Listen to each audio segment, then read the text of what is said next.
పేదలకు మెరుగైన వైద్య సేవలు సత్వరమే అందించటానికి పీపీపీ విధానమే మేలు అని కేంద్రం మరొకసారి కుండ బదలుగొట్టింది. దీనికి సంబంధించి రాష్ట్ర ఆరోగ్య శాఖ కార్యదర్శి సౌరభ్‌కు అయితే ఒక లేఖ కూడా విడుదల చేశారు. గతంలో కేంద్ర ఆరోగ్య శాఖ మంత్రి జేపీ నడ్డా కూడా స్పష్టంగా పీపీపీ విధానంలో ఈ మెడికల్ కాలేజీలను ముందుకు తీసుకెళ్ళండి అని చెప్పి సూచన కూడా చేశారు.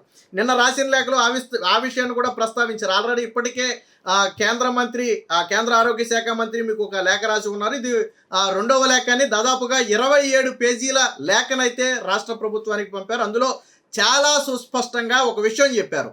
పేదలకు మెరుగైన ఉచిత వైద్యం సత్వరమే అందించాలి అంటే అంతర్జాతీయ స్థాయిలో నాణ్యతా ప్రమాణాలు పాటిస్తూ పేదలకు వైద్యం అందించాలి అంటే పీపీపీ విధానమే అత్యంత మేలైన విధానం అని చెప్పి నిన్న స్పష్టంగా చెబుతూ ఒక లేఖ అయితే రాశారు. వైద్య సేవల విస్తరణకు పీపీపీఏ మేలు. రాష్ట్రానికి కేంద్ర ప్రభుత్వం చూసిన ఆరోగ్య కార్యదర్శికి కేంద్ర సంయుక్త కార్యదర్శి లేఖ. మధ్య చిన్న స్థాయి నగరాల్లో ఆరోగ్య సేవలు తక్కువ. పీపీపీ విధానంలో వీటిని విస్తరించాలి.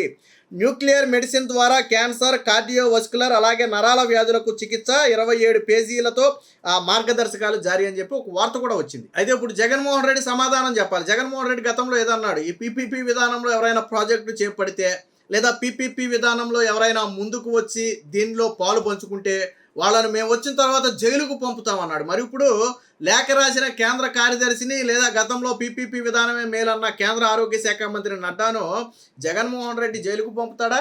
నేను తెలియక అడుగుతున్నా. జగన్మోహన్ రెడ్డి అన్నదే కదా, స్వయంగా వాళ్ళు ఏపీనే ప్రస్తావించారు, ఏపీకే లేఖ రాశారు. మీరు నిర్మోహమాటంగా ముందుకెళ్ళండి. విజిఎఫ్ వయోబిలిటీ గ్యాప్ ఫండ్ ఏదైతే ఉందో అది కూడా మేము 20% ఇస్తామన్నాడు, ఆల్రెడీ ఒప్పుకున్నారు. దాంతోపాటు ఇతర ప్రాజెక్టులు కూడా కేంద్రం కొన్ని సెంట్రల్ లైన్ ప్రాజెక్టులు కొన్ని పెడితే వాటిలో కూడా ఏపీ పాలు పంచుకుంది, అది వేరే టాపిక్. సో ఈరోజు చాలా స్పష్టంగా కేంద్రమే లేఖ రాసింది. అందులో ఏటేటిని ఇందులో పాలు పంచుకోవాలనేది కూడా చాలా స్పష్టంగా రాశారు. ఆంధ్రప్రదేశ్లో వైద్య ఆరోగ్య సేవలను ప్రజలకు మరింత విస్తృత స్థాయిలో అందించడానికి పబ్లిక్ ప్రైవేట్ పార్ట్నర్షిప్ విధానమే అవలంబించాలని కేంద్ర ఆరోగ్య శాఖ మరొకసారి రాష్ట్ర ప్రభుత్వానికి సూచించింది. దీనిపై ఓ వివరణాత్మక లేఖను కేంద్ర ఆరోగ్య శాఖ సంయుక్త కార్యదర్శి విజయ్ నెహ్రా ఈ నెల 12న రాష్ట్ర ఆరోగ్య కార్యదర్శి సౌరభ్ గౌర్కు రాశారు.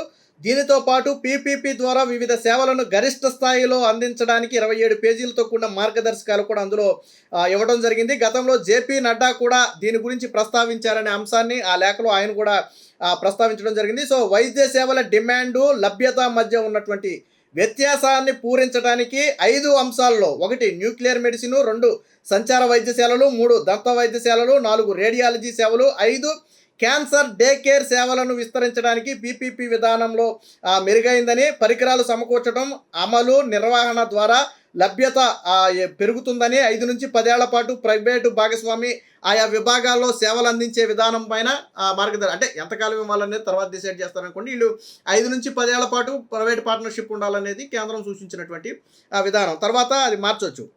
అయితే ముఖ్యంగా ఇప్పుడు క్యాన్సరు, కార్డియోవస్కులర్, నరాల వ్యాధులకు ఉత్తమమైన సేవలు అందించడానికి న్యూక్లియర్ మెడిసిన్ ద్వారా రోగులకు అందించవచ్చని, ఈ సేవల లభ్యత ప్రస్తుత అవసరాల మేరకు ముఖ్యంగా మధ్య చిన్న స్థాయి నగరాల్లో బాగా తక్కువగా ఉందని, పీపీపీ విధానంలో వీటిని పెంచడానికి తగు చర్యలు చేపట్టాలని చెప్పారు. అలాగే క్యాన్సర్ వ్యాధి అతిశీఘ్రంగా విస్తరిస్తున్నందున సత్వరమే చర్యలు తీసుకోవాలని కూడా చెప్పారు.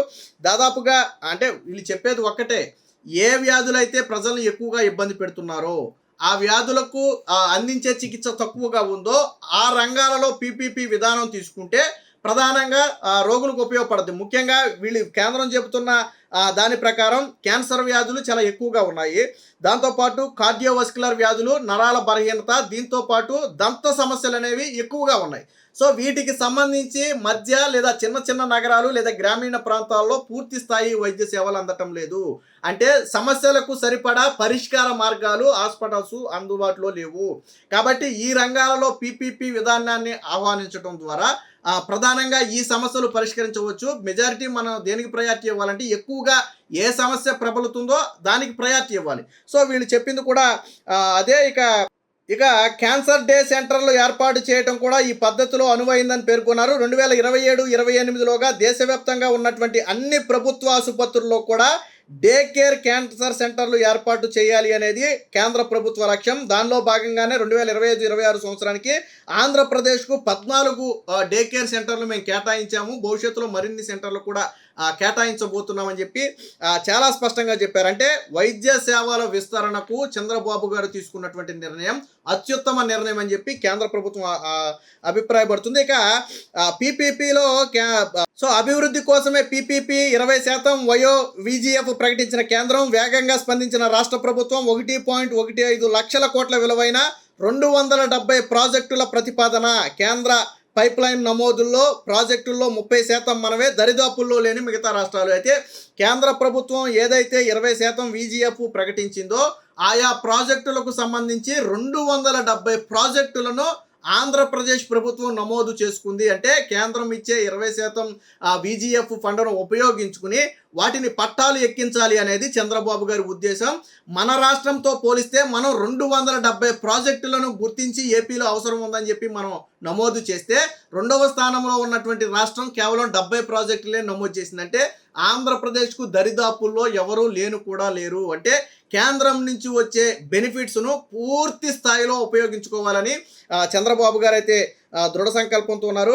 ప్రభుత్వ ప్రైవేటు భాగస్వామ్య విధానం ఇప్పుడు ప్రపంచవ్యాప్తంగా అభివృద్ధి చెందుతున్న దేశాలన్నీ పాటిస్తున్న తారక మంత్రం. కేంద్రంలో నరేంద్ర మోదీ కూడా దీనికి అగ్రతాంబూలం వేస్తుంది. 2047 నాటికి అభివృద్ధి చెందిన దేశంగా మారాలంటే భారీ ఎత్తున వసతుల కల్పనకు పీపీపీ విధానం తప్ప మరో మార్గం లేదని భావిస్తుంది. పెరుగుతున్న అవసరాలకు తగ్గట్టుగానే మౌలిక వసతులు కల్పించాలి అంటే పీపీపీ విధానమే మేలని చెప్పి వీళ్ళు చెప్పారు. సో రాష్ట్ర ప్రభుత్వాలు చేపట్టే ప్రాజెక్టులకు వయోబిలిటీ గ్యాప్ ఫండింగ్ కింద 20% ఆర్థిక సాయం చేస్తామని కేంద్రం ప్రకటించింది. దీంతో ఆంధ్రప్రదేశ్ ప్రభుత్వం వేగంగా స్పందించి రాష్ట్ర విభజన సమయంలో మిగిలిన సమస్యలు కావచ్చు, గత వైసీపీ హయాంలో మిగిలిన సమస్యలు కావచ్చు, ఇవన్నీ కూడా ఆంధ్రప్రదేశ్ని ఇబ్బంది పెడుతున్న సమయంలో ఈ 20% విజిఎఫ్ ఫండ్ను ఉపయోగించుకోవాలని దాదాపుగా 270 ప్రాజెక్టులను ఆంధ్రప్రదేశ్ ప్రభుత్వం గుర్తించింది. దాదాపుగా ప్రాజెక్టుల విలువ ఎంత అయ్యా అంటే 1.15 లక్షల కోట్లు.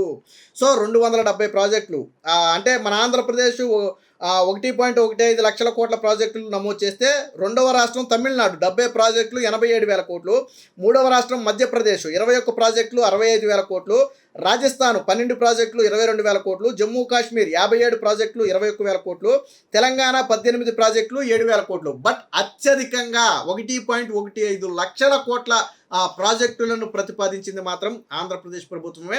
సో కేంద్రం కూడా దీన్ని అభినందించింది. ఎందుకంటే కేంద్రం ఎప్పుడైతే కేంద్ర ప్రభుత్వం ఒక ప్రకటన చేసిందో ఆంధ్రప్రదేశ్ ప్రభుత్వం అంతకు 10 రెట్లు వేగంగా స్పందించి ఏ అవసరాలు ఉన్నాయి, ఏ ప్రాజెక్టుల్లో కేంద్ర సాయాన్ని మనం తీసుకోవచ్చు, ఏవి ఇంపార్టెంట్ అనే కోణంలో దాదాపుగా 270 ప్రాజెక్టులకు సంబంధించి మొత్తం సిద్ధం చేసింది. దాంట్లో ప్రధానంగా మూలపేట పోర్ట్ ఒకటి ఉంది, రాయపట్నం పోర్ట్ ఒకటి ఉంది, అలాగే తాడేపల్లిగూడెం, ఒంగోలు, తుని, నాగార్జున సాగర్, అలాగే ఎయిర్పోర్ట్లు ఎయిర్ఫిప్లు ఉన్నాయి. కుప్పం విమానాశ్రయం ఒకటి ఉంది, అమరావతి విమానాశ్రయం ఒకటి ఉంది, డొంకరాయి నీటి సరఫరా పథకం ఒకటి ఉంది, అమరావతి ప్రపంచ స్థాయి క్రీడా నగరం ఒకటి ఉంది, తిరుపతి ప్రపంచ స్థాయి క్రీడా నగరం ఒకటి ఉంది, తిరుపతి ఇంటిగ్రేటెడ్ బస్ టెర్మినల్ ఒకటి ఉంది, దొనకొండ మెగా ఇండస్ట్రియల్ హబ్ కోసం ఒకటి ఉంది, ఓర్వకల్లు ఇండస్ట్రియల్ ఏరియాలో ఒకటి ఉంది, విజయవాడ ఆటో స్టాండ్ అభివృద్ధికి సంబంధించి ఒకటి. సో వీటి మొత్తం కూడా అమౌంట్ రూపంలో చూసుకుంటే అత్యధికంగా మూలపేట పోర్టుకు 2,900 కోట్లు, తర్వాత అప్పర్ సీలేరు రిజర్వాయర్ సెగ్మెంట్కి సంబంధించి తాగునీటి ప్రాజెక్టుకు ఒక 1,400 కోట్లు, డొంకరాయ నీటి ప్రాజెక్టుకు 900 కోట్లు అత్యధికంగా కేటాయించారు. అలాగే రాయపట్నం పోర్టుకు ఒక 2,600 కోట్లు, అలాగే తాడేపల్లిగూడెం, తుని, నాగార్జున సాగర్ ఈ ఎయిర్పోర్ట్లకు సంబంధించి ఒక 2,600 కోట్లు, మొత్తంగా 1,15,000 కోట్ల రూపాయలకు కేంద్ర ప్రభుత్వ పైప్ లైన్లో అందులో అయితే నమోదు చేశారు. సో దీనికి 20% వయోబిలిటీ గ్యాప్ ఫండింగ్ను కేంద్ర ప్రభుత్వమే ఇస్తుంది. సో ఇది రాష్ట్రానికి ఆయుధం వంటిది. అందుకనే చంద్రబాబు గారు వేగంగా స్పందించారు. అటు వైద్య విధానంలో పీపీపీ విధానంలో ముందుకెళ్లడంతో పాటు ఇతర ప్రాజెక్టులను కూడా వేగంగా పట్టాలు ఎక్కించాలనేదే చంద్రబాబు గారి ప్రధాన లక్ష్యంగా కనపడుతుంది.